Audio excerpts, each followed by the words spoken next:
ചെമ്പനീർ പൂവിൻ്റെ latest episode review ആണ് പറയുന്നത്. അങ്ങനെ സച്ചിയും രേവതിയും ആ ഒരു വണ്ടി കാണാത്തത് കൊണ്ട് തന്നെ പലയിടങ്ങളായിട്ട് ആ ഒരു വണ്ടി ഇങ്ങനെ അന്വേഷിക്കായിരിക്കും.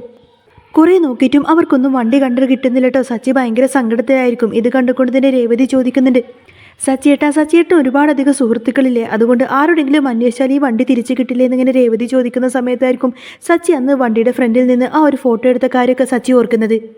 എന്നിട്ട് തൻ്റെ വണ്ടി കാണുന്നില്ലല്ലോ, അതിൻ്റെ ഫോട്ടോ എടുത്തിട്ട് സച്ചി വേഗം ടാക്സിക്കാരുടെ ഒരു ഗ്രൂപ്പുണ്ട്, വാട്സാപ്പ് ഗ്രൂപ്പുണ്ട്, അതിലേക്ക് ആ ഒരു ഫോട്ടോ ഫോർവേഡ് ചെയ്യണേ. ഇതേ സമയത്ത് തന്നെ ആയിരിക്കും സച്ചിയുടെ ഫോണിലേക്ക് വിജയകുമാറിൻ്റെ ഫോൺ വരുന്നത്. ഭീഷണി സ്വരത്തിലായിരിക്കും സച്ചിയെ വിളിച്ചിട്ട് കാര്യം പറയുന്നത്. അതെ, നിനക്ക് വേണ്ടിയിട്ട് ഞാൻ 1 മണിക്കൂറും കൂടെ വെയിറ്റ് ചെയ്യാം. അതിനകം നീ 500 പൂമാല ഇങ്ങോട്ടേക്ക് എത്തിച്ചില്ല എങ്കിൽ ഞാൻ 2 പൂമാല മേടിക്കും.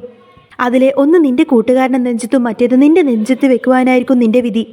നിനക്ക് ശരിക്കും ഈ വിജയകുമാർ ആരാണെന്നറിയില്ല, നിന്നെ ഞാൻ ശരിക്കും അങ്ങ് ബോധ്യപ്പെടുത്തുമെന്നൊക്കെ പറഞ്ഞ സച്ചിനെ ഒരുപാടധികം വഴക്ക് പറഞ്ഞിങ്ങനെ ഭീഷണിപ്പെടുത്തണേ. എന്നാൽ വിജയകുമാർ തന്നെ ഇങ്ങനെ ഭീഷണിപ്പെടുത്തി സംസാരിക്കുന്നതെല്ലാം കേൾക്കുന്ന സമയത്തിന് സച്ചി ആകെ പേടിച്ച് വരച്ച് നിൽക്കുന്നതും കാണിച്ചുകൊണ്ടാണ് കേട്ടോ എപ്പിസോഡ് പൂർണ്ണമാവുന്നത്. അപ്പോൾ നിങ്ങൾക്ക് ഈ ഒരു ചാനൽ ഇഷ്ടമായി എന്നുണ്ടെങ്കിൽ എന്നും ഇതേപോലത്തെ റിവ്യൂസൊക്കെ കേൾക്കാൻ താല്പര്യമുണ്ടെങ്കിൽ തീർച്ചയായിട്ടും നിങ്ങൾ എൻ്റെ ചാനൽ സബ്സ്ക്രൈബ് ചെയ്ത് സപ്പോർട്ട് ചെയ്യാൻ മറക്കല്ലേ. ഇന്ന് നമുക്ക് ഭയങ്കര സിമ്പിളായിട്ടുള്ള ഒരു കാടമുട്ട റോസ്റ്റ് ഉണ്ടാക്കിയാലോ. സാധാരണ എല്ലാവരും ഉണ്ടാക്കുന്ന റെസിപ്പി തന്നെയാണ്, ഭയങ്കര സിമ്പിളായിട്ട് ഉണ്ടാക്കിയെടുക്കാനും പറ്റും. അപ്പോൾ അതിന് വേണ്ടിയിട്ട് ഞാനൊരു 20 കാടമുട്ട ഇതുപോലെ ഇങ്ങനെ പാത്രത്തിൽ പുഴുങ്ങിയെടുത്തിട്ടുണ്ട്.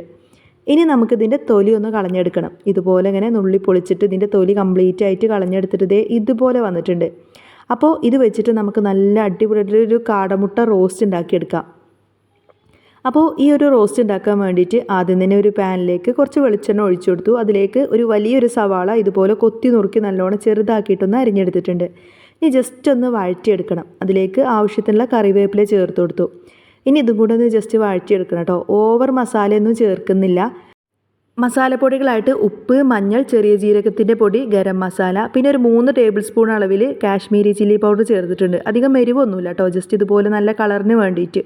അപ്പോൾ ഇതെല്ലാം കൂടെ നല്ലോണം ഒന്ന് മിക്സാക്കി എടുക്കണം. ലോ ഫ്ലെയിമിലിട്ടിട്ട് നല്ലോണം ഇതുപോലെ ഇങ്ങനെ മിക്സാക്കി എടുക്കണം. ഈ മസാലയുടെ പച്ചമണമൊക്കെ ഒന്ന് വിട്ട് വരുന്നത് വരെ നമ്മളിതുപോലെ ഇങ്ങനെ ഇളക്കിക്കൊണ്ടിരിക്കണം. അപ്പോൾ ഏകദേശം മസാലയൊക്കെ വെന്ത് കഴിഞ്ഞാൽ നമ്മൾ നേരത്തെ തൊലിയൊക്കെ മാറ്റി വെച്ചിട്ടുള്ള കാടമുട്ടല്ലേ, അതും കൂടെ ഇതിൽ ചേർത്തിട്ട് നല്ലോണം ഇതുപോലെ ഇങ്ങനെ മിക്സാക്കി എടുക്കണം. ആ മുട്ടയിലേക്കൊക്കെ മസാല നല്ല ഇറങ്ങി ചെല്ലുന്ന രീതിയിൽ നല്ല രീതിയിലൊന്നും ഇങ്ങനെ മിക്സാക്കി എടുക്കണം കേട്ടോ. വെള്ളം വേണമെങ്കിൽ ഒഴിക്കാം. ഞാനിങ്ങനെ ഗ്രേവി കുറച്ചിങ്ങനെ തിക്കായിട്ടാണ് ഉണ്ടാക്കിയിട്ടുള്ളത്. ഈ ഒരു രീതിയിൽ വല്ല ടൂത്ത് പിക്കൊക്കെ വെച്ചിട്ട് ഇങ്ങനെ കുത്തി കഴിക്കുമ്പോൾ ഭയങ്കര ടേസ്റ്റ് ആയിരിക്കും. ഞാനിപ്പോൾ ഇതിങ്ങനെ ഫോർക്ക് വെച്ചിട്ട് ഇതുപോലെ ഇങ്ങനെ കുത്തി കഴിക്കാനാണ് കേട്ടോ. നല്ല ടേസ്റ്റാണ്. ഒരിക്കലെങ്കിലും ഒന്ന് ഇങ്ങനെ ഒന്ന് ഉണ്ടാക്കി നോക്കണം. കാടമുട്ടയൊക്കെ കിട്ടുകയാണെങ്കിൽ ഭയങ്കര ടേസ്റ്റോടെ തന്നെ ഈ ഒരു റെസിപ്പി നമുക്ക് ഉണ്ടാക്കാൻ പറ്റും. ഭയങ്കര സിമ്പിളാണ്, നല്ല ടേസ്റ്റിയാണ്, ഭയങ്കര ഹെൽത്തി ആയിട്ടുള്ളൊരു റെസിപ്പിയാണ്.